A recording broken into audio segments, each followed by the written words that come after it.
Hi, everyone. Joanna Traylove here, your Miss Woman United States. We welcome another Queen Share today with love. And I am so excited to welcome my sweetheart of a friend, Miss Amanda Ford. She has so much light to share, and I've really had a great time sharing this last year's in rain and just watching her shine. And she has inspired me like no end with her beauty and her poise. And without me spilling all the beans about her fantastic ism, I'm going to send the center to her so that she can share with you more personally and you can feel her even more from her heart. Amanda, tell us your full name, your title, and what it is that you share the most in your heart. Hi, so my full name is Amanda Brooke Contreras Ford. A lot of people just go as Amanda Ford. That's a name. That's a name, Yeah, girl. You got to tell yeah, me about that name. absolutely. Well, I'm Miss California United States for 2021. I'm so excited to share more with you. So yeah, we can jump into my name. So my family has always kept a tradition of keeping my grandfather's last name, and my mom actually was the only girl of That's so cool. six. So she has five brothers. Yeah, family, and to feel a little bit more connected to my mom's side and our roots on her side, she actually gave me the middle name of Contreras, which is my grandfather's last name. And so it's something that keeps in the family.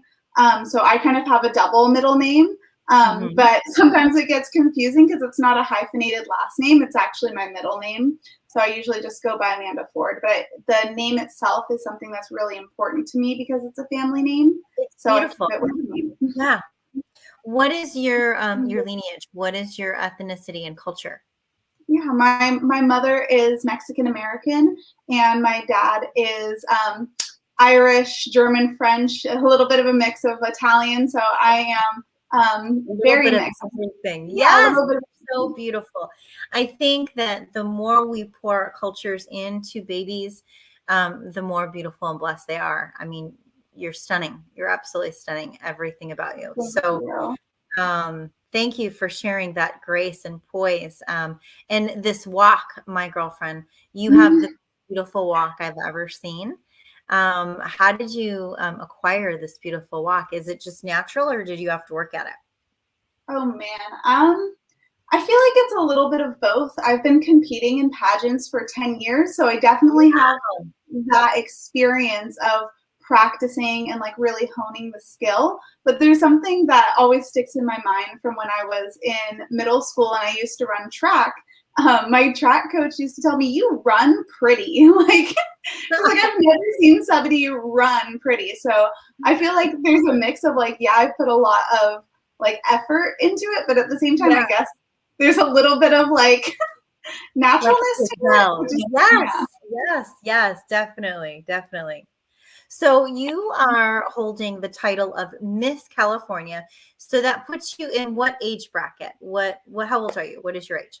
So today's actually my birthday, and I'm turning 24. So the Miss division is from 20 years old, I believe, to 29. Well, happy birthday, Queen. Happy Thank birthday. you. Mwah! Happy birthday.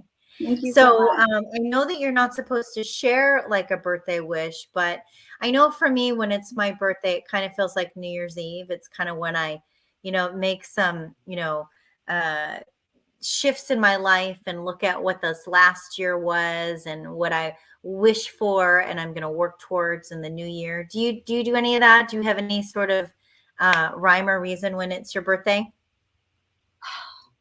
My birthday is always just a weird one for me. I mean, at least in the past few years, I feel like Oh, um, I don't really like to focus on myself like on my birthday. I mean, I'm working today too. I just got done working, and so I get really focused on like the here and now. But I think that you bring up a really good question. I don't really think too much about those type of things on my birthday, but I feel like if I were to, this year has been a amazing year of change. And so I haven't really thought about that much for my birthday.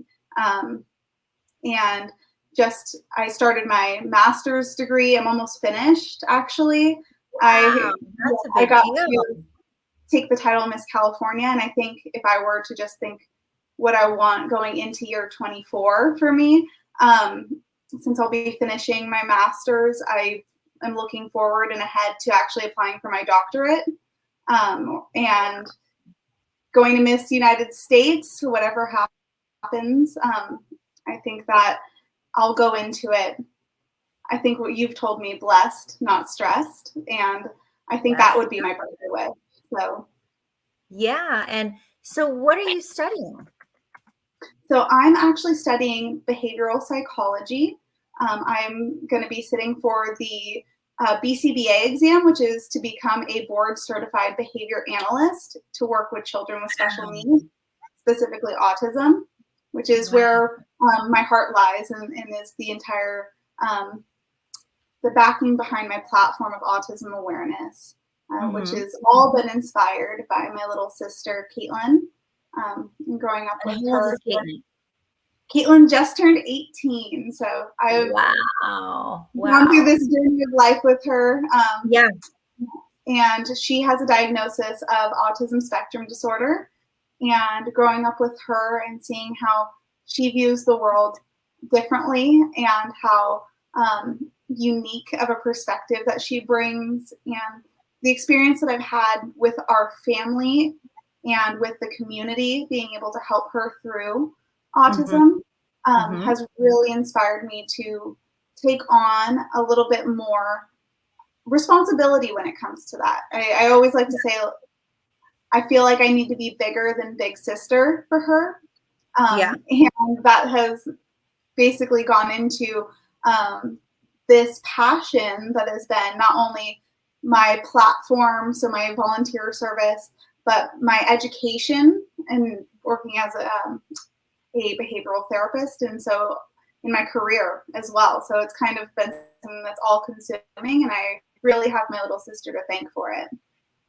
And what was that seed, or what was that moment for you that just kind of called you to be a little more than a big sister? So it actually started 10 years ago when I was offered to join one of my first pageants. And oh, really? At the time, yeah. So I think I was 13, and I went to just one of the orientations, and they were telling us, throwing all of this information at me about pageants. And the first thing that I was really interested in, even more than like, oh, you get to wear a pretty dress, you get to do a talent on stage, they said, we have to pick a platform. And immediately I was like, oh, this gives me a really good opportunity to work with kids with autism, because I felt like outside of my sister, I hadn't really had enough or other experiences working with kids with autism, and I knew it was something I was interested in. So knowing that pageants give girls this opportunity to dig a little deeper into a cause that they're interested in, that's where that little seed was sparked. And over the past 10 years, a pretty big journey, finding my niche. So were you even studying this in school at that time? No, so I was just getting into high school. I was becoming a freshman in high school. And another part of it was, in high school, you have to do your volunteer hours. And I knew that I really wanted to focus in on helping kids in the community with autism, because I had seen how much my little sister had gained from volunteers in the community. We had put her in different programs to help her with socialization. We had different like fun activity groups that she was in within the community. Like what? Like what? What would you guys do? So we would take her to, we have an organization called First Five in Ventura County. And so they do a peer fitness, or not peer fitness, a peer mentor group. So they would bring all the high schoolers in with a bunch of individuals with autism. My daughter was a peer mentor, Yeah, so that's what my little sister went to as one of the individuals that was able to get a peer mentor. At the time, I wasn't in high school yet, but I saw all these high schoolers working with my little sister. Yeah. Yeah. And so I was like, that's what I want to do. That looks so fun. Obviously, my little sister has gained so much from that Yeah. organization. So then that following year, I signed up with the First Five organization to be one of those high school mentors for individuals So with you started, autism. yeah. So you started, Yeah. so at this time, so you're at what age? So you're in high school and you're what, 15, 16, and your sister I was pretty young. Yeah. So I think I was 13 turning 14. even younger. Okay. So then how Yeah. old is your sister at the time? She must have been a little baby. So, yeah, she was maybe 8, 9, 10, 11, 12. No, I she mean, was 9. Yeah, she was young. think about how one person, Yeah. your sister was born into this world so powerful that she had so much influence on your life that she cultivated a love and a passion for you that started at a young age, that gave you a purpose and a why at a young age. And now what I'm hearing is that it led you to your career. And Yeah. now you want to get a doctorate in this. I mean, Yeah. that from that little tiny seed, she was born and became that powerful to influence you. Wow. What an amazing soul she is. And I don't even know her. Oh, she's But honestly that the is best. pretty cool. That is pretty awesome. That's pretty awesome. Yeah. Yeah. If I could thank my parents 1,000 times over for her, I would. I mean, she's been a mom. I can't even think of the word. She's been such a huge part of our family, and she's the youngest. So I have I'm the third Okay. child. So Mhm. 2 older sisters and 1 younger sister. Okay. And when she came into our family, it really did change everything for us, especially because we have a pretty unique family dynamic. My parents, they both have children from their first marriages, and then Okay. they came together and had me, and then we have my little sister as well. Wow. And so she has been, honestly, I would say like a glue to our family that is, I can't even explain it. And the fact that Yeah. she has had such a huge impact on me, I mean, I don't know where I would be without my little sister, to be honest. Right. Oh, that's great. What is her name? Caitlin Rose Ford. Caitlin Rose. What a beautiful Mhm. name. My middle name is Rose too. Oh, I love that. Well, I'll tell you, my middle boy, who is now 22, he has high functioning autism, called Asperger's. Yeah. And he was diagnosed probably when he was in 5th or 6th grade. Mm-hmm. And, up until fifth or sixth grade, I just mommed him, to death. I didn't really know what was going on. He had a lot of functioning skills, Mm-hmm. but really was deficient in those social cueing and communication, and would look on the surface very defiant and Mm-hmm. aggressive and defiant and aggressive, right? Yeah. And would just say everything how it was on his mind. And so in our world, you know, um, where where we're taught to not say everything on our mind Yeah. and to not, to not reflect what it is we're seeing. He was doing that. And it was bittersweet, right? Because sometimes I would say if he had one arm, he would get more support and attention. But because his disability is so invisible, and when he would Yeah. walk into a room, would look so, capable of everything, people really got frustrated with him because he wasn't offering what was needed as far as, communication, or was saying things bold. Yes. And it taught me many things, as a human, Mm-hmm. knowing him and being his mom. I learned very quickly that I couldn't control him, and a lot of parents try to control their kids, right? It's just a Yeah. common thing, and they have, certain things. But the way that I would communicate with him sometimes had to be just through my eyes, Mm-hmm. and through my heart. And I remember he went through a phase called eloping, Yes. where when he would shut down and really get flooded and overloaded, he would run. Hmm. And I think sometimes maybe I have this disorder because, man, when I get overloaded and someone comes at me hard, the first thing I want to do is tell them off and then run. I think Yeah. a lot more people, have things going on with them that are undiagnosed Yeah, and absolutely. and then don't have their needs supported. And so what I love about this spectrum is no matter where you fall in it, there are so many rewards and services that can support those deficiencies and then Yeah. feed them tools that they have for their life. And how Yes. often do humans get that, right? Unless they go to therapy. Yeah. And this kind of really forced us as a family to get into therapy and me as a mom to learn how to communicate very black and white.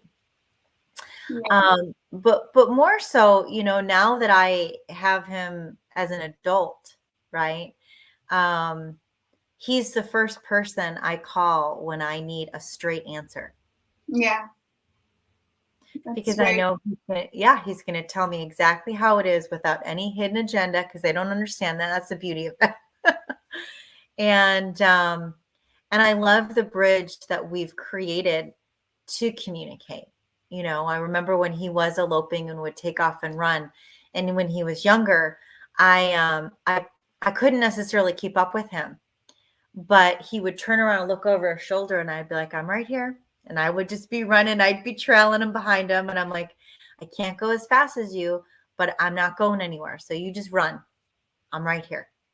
I'm right here as long as you need to run. And then eventually he would stop running, we'd turn around, he'd grab my hand and we'd walk home. But sometimes these kiddos, they just need to know that when they're flooded and their barriers are limited, that they can still communicate and share how they feel and know that they are supported and have everything that they need to succeed. And it looks like we lost Amanda for just a second. Sometimes we have these glitches in our system, so I know that she'll be coming right back. So as far as the autism spectrum, there are so many children and adults that are working through these challenges. And the one thing that I can honestly share is how important it is um, to be with them in any way that we can. I know that this last year I was called to volunteer, just like Amanda was, for a couple different organizations. And I always, was so eager to work with autistic kids because it reminded me of how much is available for them and that when they have their supports in place, they really can thrive and they have so much to communicate just the way that they are. I worked with an organization called A Walk on Water. And when I was with this organization, they were working with autistic kids and they were offering them water therapy. And they had a bunch of firefighters and local surfers that were out working with all these autistic kids and just helping them feel comfortable on a surfboard and in the water. And, what we fail to forget is, certain things like think about if you had a t shirt on and your t shirt had a tag in the back and it was itchy, right? And, that tag on the back of that, shirt could just itch you a little bit. But for someone that's autistic, that has some sensory challenges, that could really flood their system and push them overboard. And without having the supports in place to help them communicate how that makes them feel, it could be a real big challenge. So, just little things like getting a wetsuit on or feeling the force of the water or feeling the cold of the water. Those were great practices and therapy modalities that put autistic kids in the space of learning and growth because when they experienced that with someone that was there to fully support them, they could then walk away from that experience feeling like they received something, and the next time they get in the water, have an even better experience. Have you ever worked with kids through water therapy that were autistic, Amanda? I haven't, but I do work with an organization, the Autism Society of Ventura County, and monthly they do exactly that, which is Yeah. the surfing and Yeah. different water So cool. therapy with individuals with autism. I've also had the opportunity to do horseback riding therapy for This children. is awesome. Yeah, Yes. Yes. My yeah.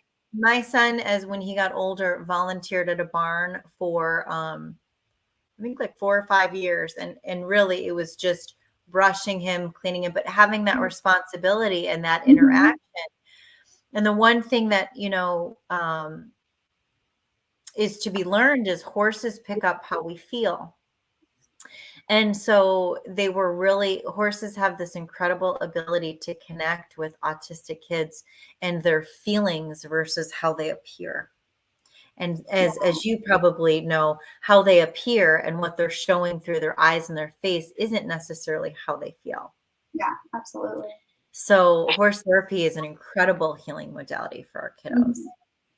What kind of things are you developing in your projects for your platform? And maybe I should start with, how do you use your experience of having a little sister and someone that has ignited your fire, and all of the different things that you've learned through volunteering, as Mhm. well as your education? How do you put all those pieces together and now share your platform to raise awareness for autism now? Yeah, so I've been working with the Organization for Autism Research, and together I've been working as a youth education leader, where they've been sending me materials, as well as having my own knowledge from my master's degree in what autism is and the different functions behind the behaviors that these children display. I'm going into schools. Luckily, my oldest sister is a teacher, and Oh, she has that's given me great. the opportunity to go into her classroom and to Mhm. teach children in elementary school what autism is. And I actually have this really fun interactive workbook called What's Up with Nick. It's a story that goes through the eyes of typical peers learning about a new student that joins their class with autism. They learn And about did you write this book?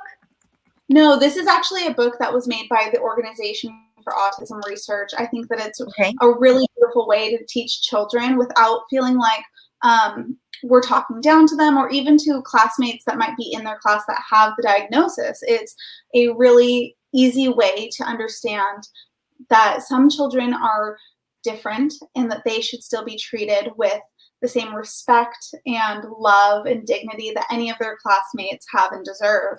And Yeah, so cool. it goes through the eyes of typical peers and gives a little bit of a background on what autism is. And then in the center, I find it really fun. It folds out into this really fun workbook. But in the center, Oh, it that's cool. different things that individuals with autism might display or might have. So it says kids with autism might giggle or smile a lot. They may have a lot of energy. They may not like to be touched. They may not look you in the eyes.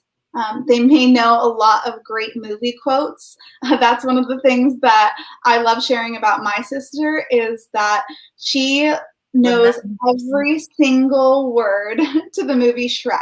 In her memory, that was absolutely crazy. And the movie Madagascar, that one was my favorite. We would go to the zoo and she would repeat the entire Madagascar movie. Yeah. And I'm so used to it. People that don't know or don't understand may look and say, what is this girl doing? But there's me and my sister at the zoo repeating the entire movie to Yeah. Madagascar. And that's something special that me and her can share. And it's something that I like to share with kids, because that's a really fun part. To me, that's a really Yeah. fun part. And they can relate to Autism's that, not right? scary. Yeah. And So I'm you had said in the book that the book says what autism is. mhm. Can you tell maybe those that might not know or understand simply what it is, and give us an understanding of what that book is sharing? each page by page? Yeah, I don't want to go through and read the whole book, but it No, no basically, need. Just give yeah, us your cliff notes. Like what does it mean to you? Like what, you know, what does it mean based on what you know, what you experience, and tell us about that from yeah. you. So autism is a developmental disorder that is characterized by three main areas of communication, socialization, and sometimes repetitive or rigid behaviors or selective interests. And the way that I like to think about it is they may have difficulties speaking or they may have difficulties making friends. Eye contact is one of the like hallmark signs, but not every individual with autism can't make eye contact. I like to call it a spectrum because that's what it is. It is autism Mhm. spectrum disorder, but I don't think of it as on one end we have high functioning, the other end we have low functioning. I see it Mhm. more as a colorful wheel where Ah, there are some that's areas, yeah, where there's some areas where they have really amazing strengths and other areas where they need a little bit more support.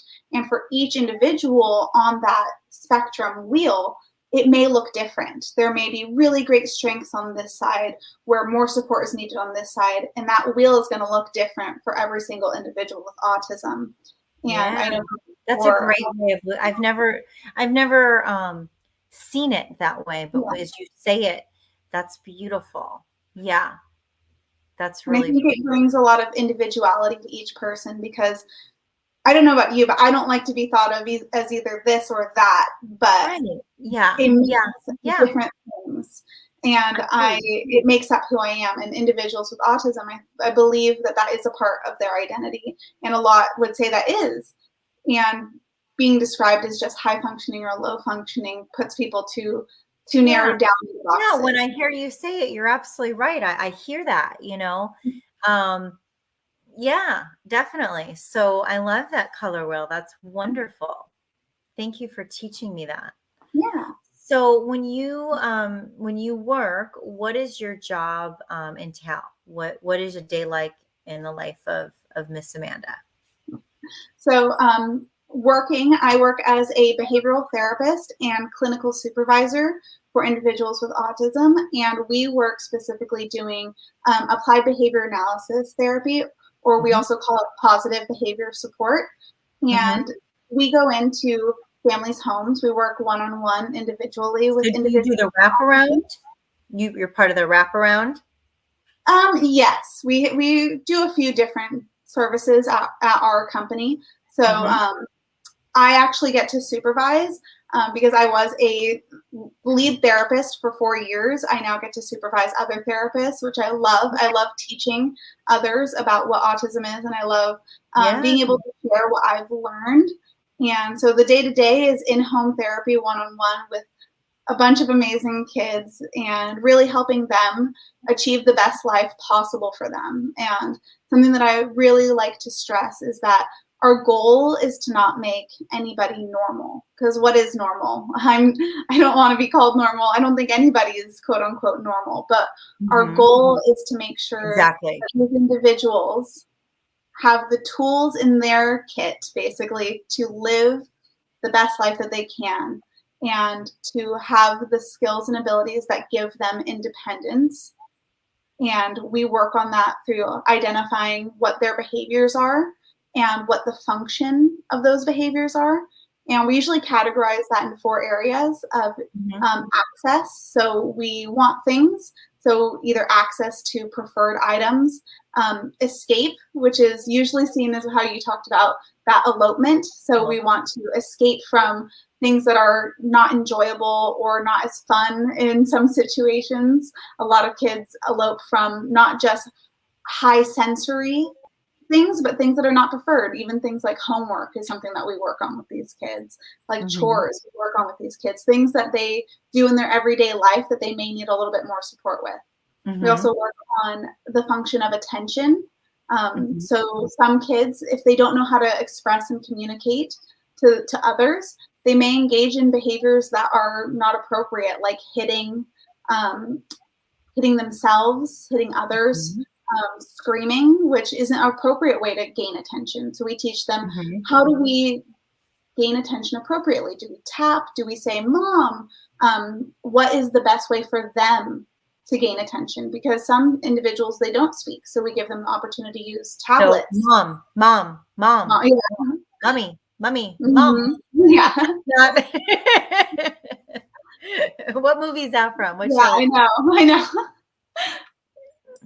And then the last one is the one that you've talked about too, is that sensory behavior. So Mhm. are they being overstimulated or understimulated? And how do we find that regulation for them?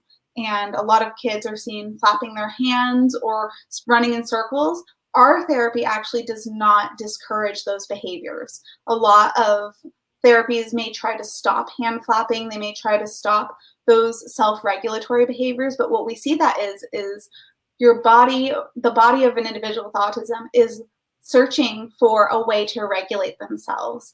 And Mhm. as long as they're not hurting others and they're not hurting themselves, why Mhm. not let them flap their hands? Yep. Why not let them Yeah. get that energy out that they need? We don't Yeah. need to stigmatize those things. And No, we, my boy used to have these little pebbles. mm, They were his fidgets, and he would yeah, just I have pebbles all over my house still. yeah, we absolutely love the fidgets. I think that that's, Fidgets, they're yeah, great. those have been really amazing tools that we've been able to use because some individuals do have sensory behaviors that aren't healthy for them. I've had Mhm. kids that bite themselves and it's for sensory. Scratch. And Yeah. yeah, scratch themselves, pinch Pick, themselves, pick pinch. their skin. So what's been amazing is that we can use, and especially because companies now are actually creating those fidget toys and They're tools. awesome. Yeah, we can actually give these kids the self-stimulatory regulation that they so desperately need Mhm. in a Mhm. way that's not going to hurt themselves. And Mhm. I think that's really important because teaching them an appropriate way to get that same sort of stimulus rather Mhm. than injuring themselves is a huge part of the therapy that we do. Yeah. No, I agree. I agree. Um, one of the things that when I would volunteer at my son's one of my son's schools, was I would come in and teach them yoga. Oh, And I awesome. remember, a lot of the yoga poses are very like they're symbolic to an energy. Mhm. Okay, so we might stand tall in a warrior or reach up like a lion. And I favored teaching these kiddos of all of them because I would say, now reach up and open your mouth and roar like a lion. And an adult, right? And in an Yeah. adult yoga class, if I said that, like you might get a few like raw, but man, Yeah. autistic kids, they roar like lions. Yeah. You know what I mean? So we would just have so much fun in every pose and circle your head, and they would just, Yes. they just get into it. They love having opportunity to be free. Yes, And that I think absolutely. is just so challenging. We it's it's ironic, right? We are raised to be free spirits. We're born that way. And then we spend most of our life being controlled and monitored and, creating behaviors to set standards to live by. Um, and then some people, they just, they rebel. Yeah. And I've really always enjoyed working with autistic kids because they don't have those innate boundaries. Yeah. They have innate freedom, and they say and they be um, a little more freely than your average bear, so to speak. It for me. I always I just have enjoyed it, so much over the years and embraced it once I understood it. And that's the Absolutely. key, right? Understanding it. Mhm. So if I understand correctly, your mission and your goal is to create bridges to help people understand what autism is so that we can create and kind of get rid of the communication barriers that might be, holding resistance or fear or hesitation. so that, we can bridge those gaps to the hearts, and create sort of a universal space and not be autistic kids. And then, like you said, quote Yes. unquote normal. Like, what's Yeah. normal anyways? Yeah. I mean, really, okay. So if we, let's maybe answer that question first.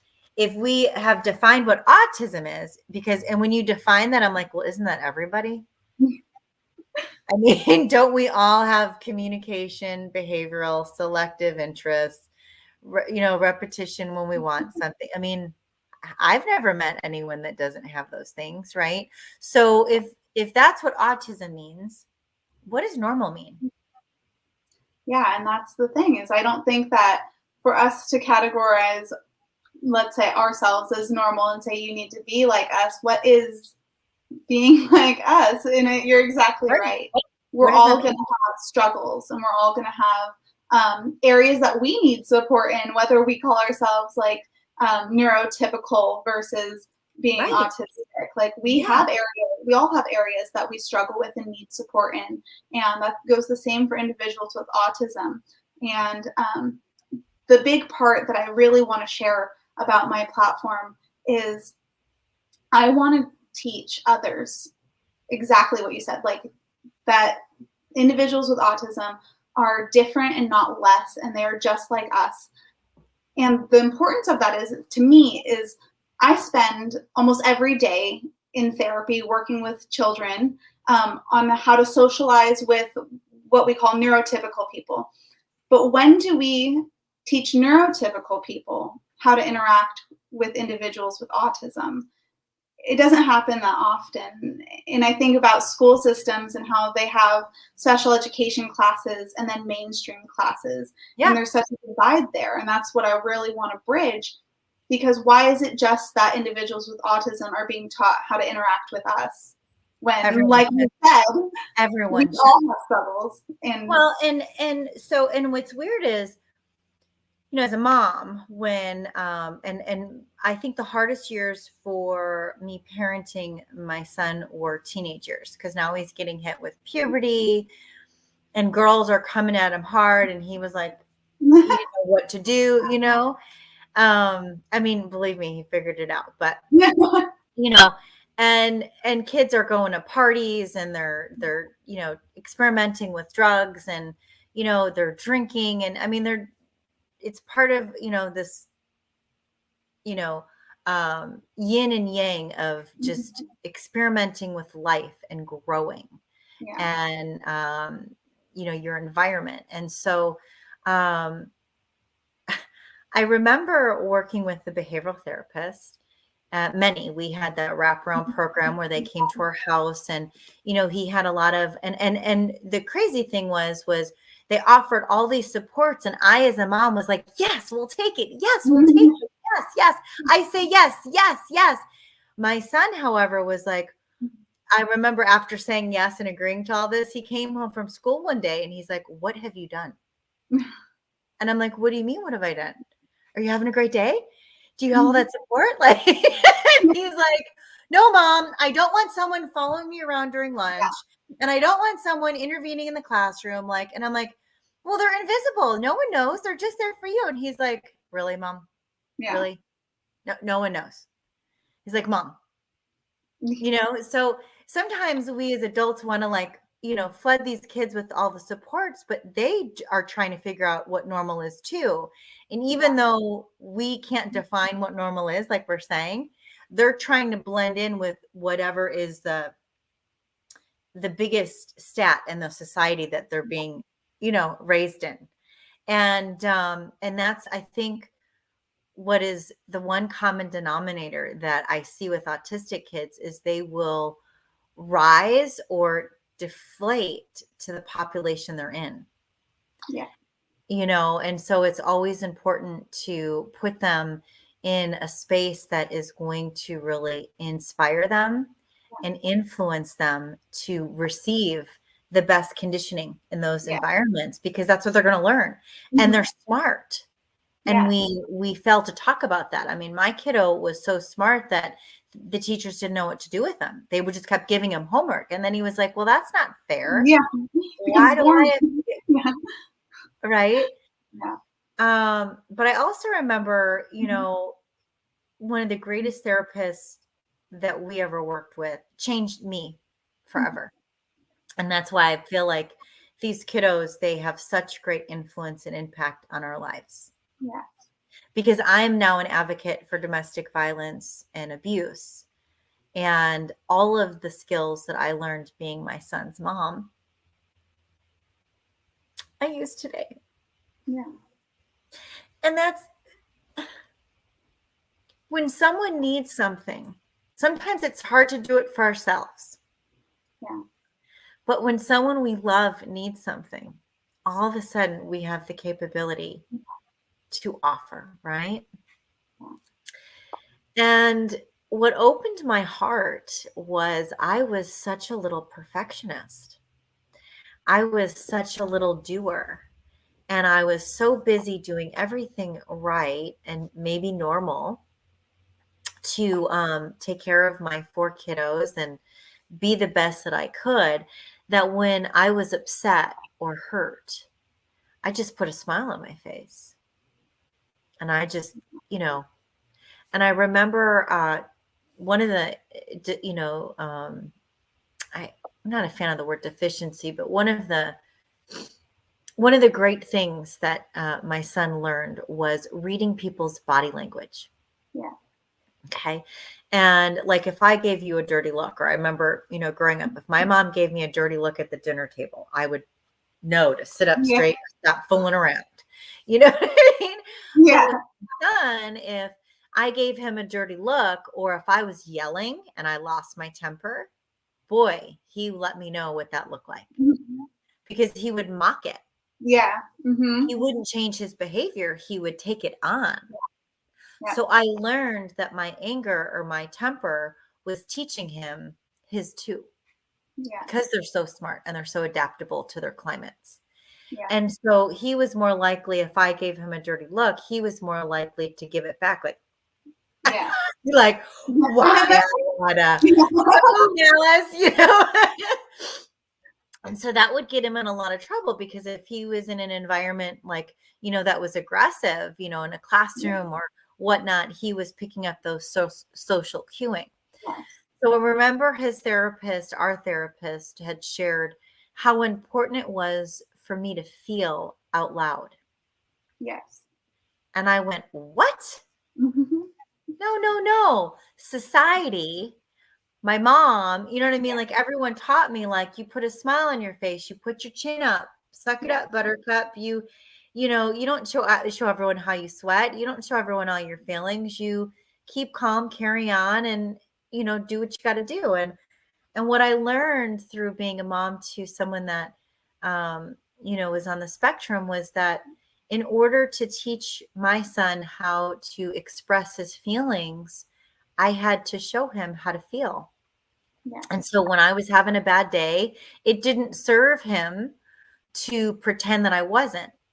It Yeah. served him to talk about it. Like, mom's having a bad day, and I dropped my bag of groceries, I was late to class, I ran out of whatever happened, because then in those moments I could show him that emotion, but then also show him, hopefully, healthy ways Yeah. to work through those emotions Yeah. and have a sense of resilience and Yeah. independence and capability. Boy, was that challenging. I didn't realize Yeah. how much I covered up how I felt. Yeah, no, it's a big change for a lot of people. And I mean, that's one of the number one goals that we work on in therapy with kids with autism and their parents. So Mhm. we do both parent education and therapy one on one with the child. So we teach coping skills Yeah. and we teach how to express emotions. And then with parents, we teach them basically the same thing, because Yeah. you're absolutely right. I think that we as a society assume that either we have to put on this brave face or people will automatically know how we're feeling somehow, and that's not always true. And being able to talk about our feelings not only helps them, because then they learn, okay, I can't just start yelling, I need to Yeah. assess my emotions, but it helps the parents, and obviously it seems like it's helped you talk about your own emotions. It's like this dual coin, two sides to the coin, and you get both. Yeah. It's awesome. And I think that those that have an awareness of their autism have the ability to just be great gems in the lives of those that love them and not. They're teachers. Yes. In my opinion, they're our greatest teachers. And so I really applaud you for, allowing this to become, your life's passion, your career, but also today a platform that can not only share awareness for their unique, beautiful golden hearts and the gifts that they are to our world, but also as a tool to teach others on how to communicate and realize their, benefits, their deficiencies, their strengths, their weaknesses. Because, I beg to differ. I think that there's a lot more people that are on the spectrum that are diagnosed and that we can all benefit from learning how to communicate with people that don't communicate just the same as us. Yeah, because I think some of the biggest pitfalls in our world is, when someone doesn't respond the same way as we do, and they don't have the same answers or feels based on the same thing that they're experiencing. And realizing that, just because we are different doesn't mean we're less. We're just different. Yeah, you're right. So what is your plan? So as Miss California and as Miss United States potentially, what is your plan on experiencing this platform and sharing it? And do you have any projects coming up or anything that you have on the pipeline that you can share with us? Yes, so I'm going to be, since school just got in session about 2 weeks ago here, I've been setting up opportunities to go into different classrooms and share the What's Up with Nick book.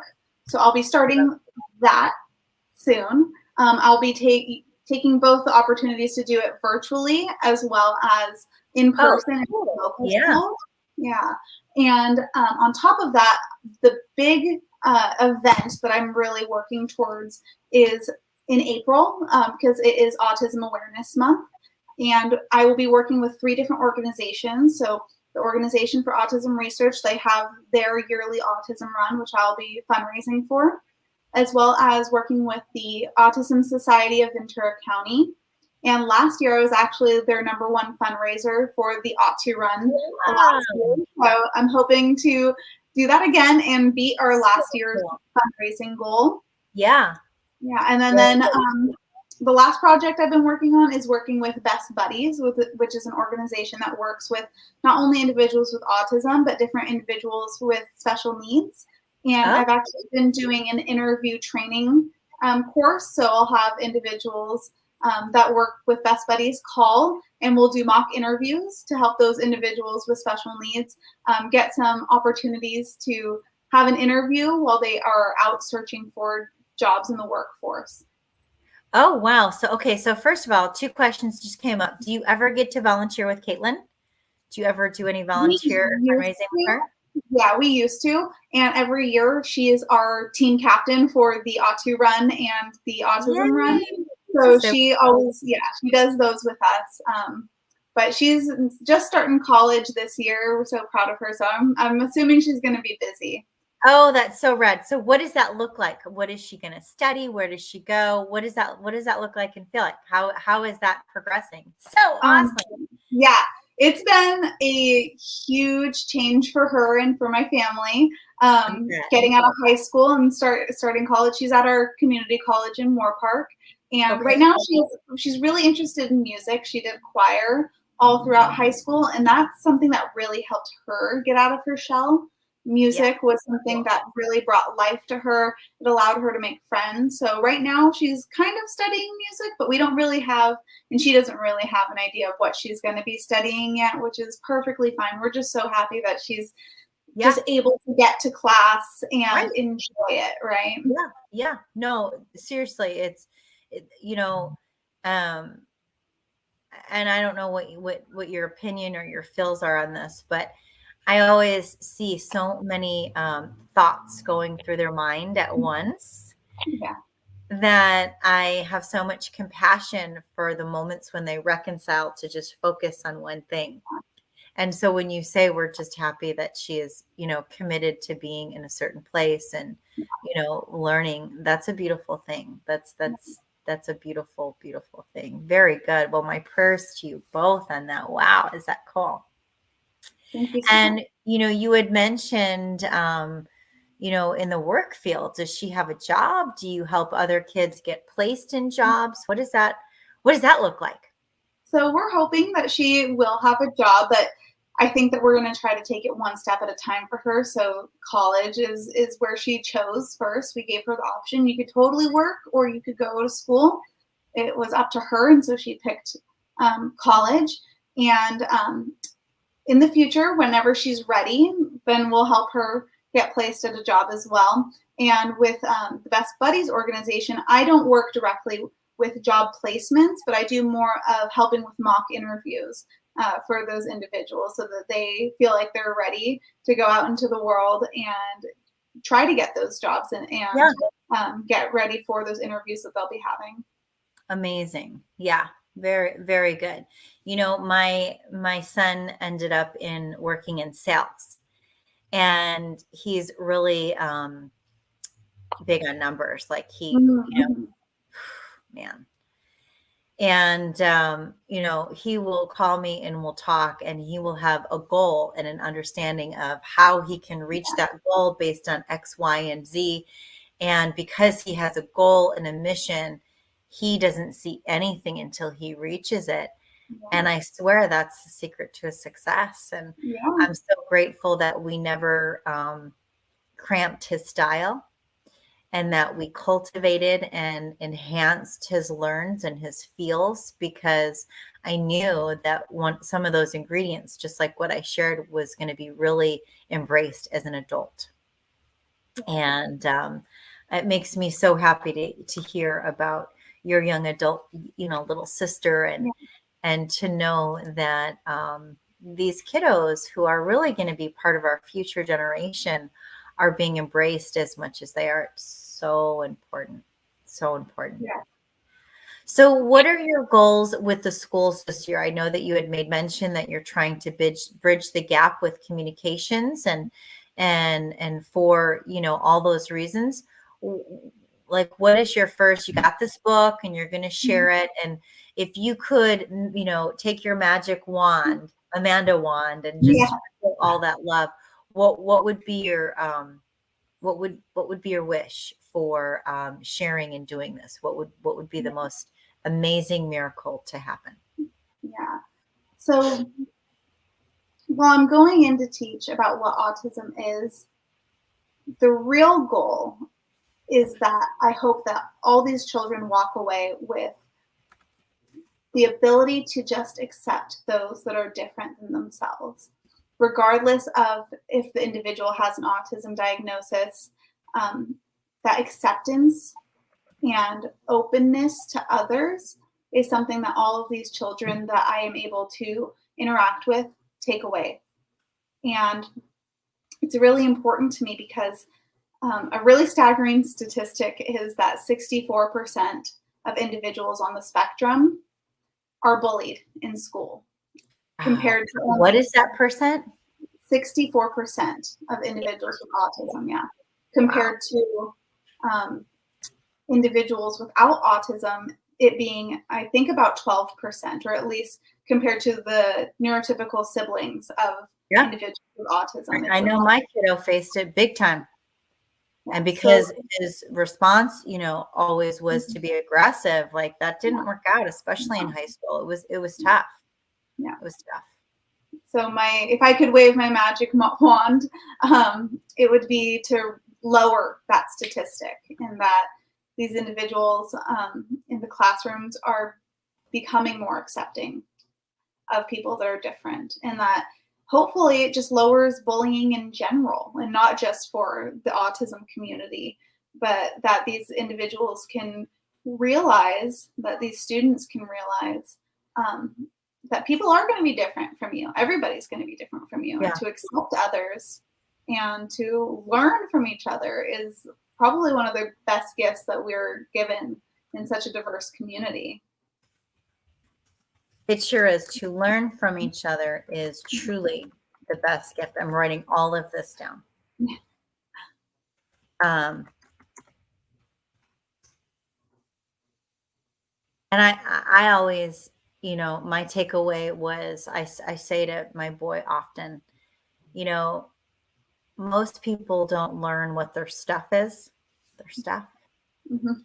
until they're in crisis because something big has happened and they realize they don't have the tools that they need to move through or overcome it.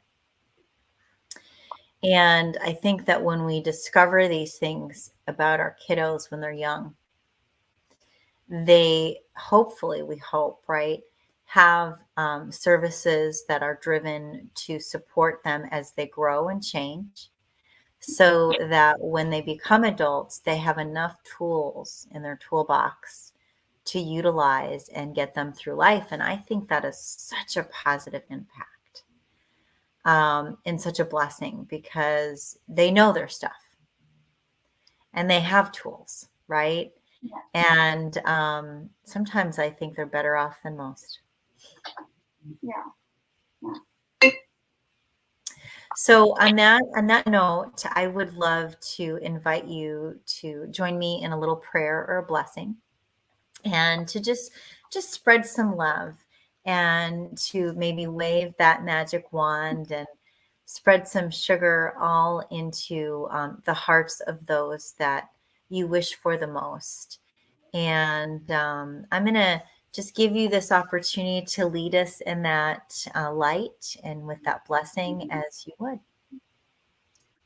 Well, I pray that individuals that are hearing this today and that can take something away from this would take away that ability to accept and love others who are different from themselves, to find their stuff, to be able to learn from others. And I think that the biggest thing that I pray is for individuals like my sister to not have to worry about being accepted for who they are. I pray this in Jesus' name. Amen. And I'd like to pick that prayer up and just fill it with light and gift it with all the love in my heart and yours, and ask that each of us find space to expand so that we can receive what is needed to learn each other's differences, to know each other's differences, and become more because of that, rather than resist and become less.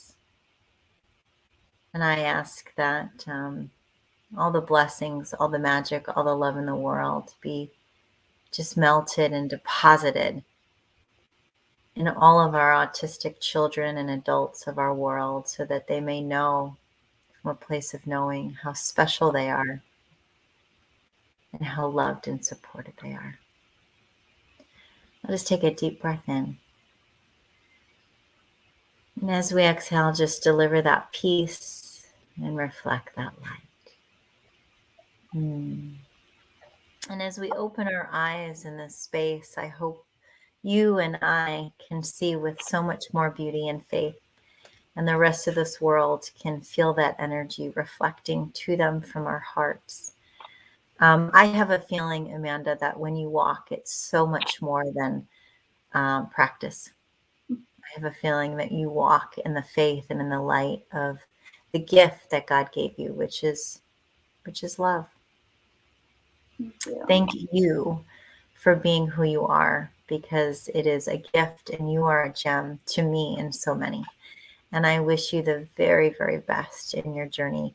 And I'm so grateful to share this space with you and know that even for just a moment in time, we can expel some love and some light and hopefully continue to create from that space.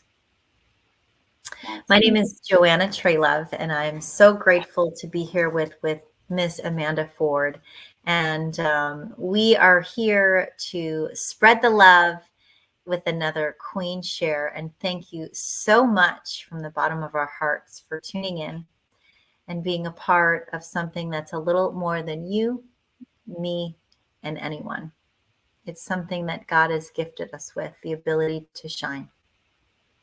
So with that being said, shine bright, Queen, always, endlessly, and know that I'm always here for you with peace, love, and light, just reflecting right back to you.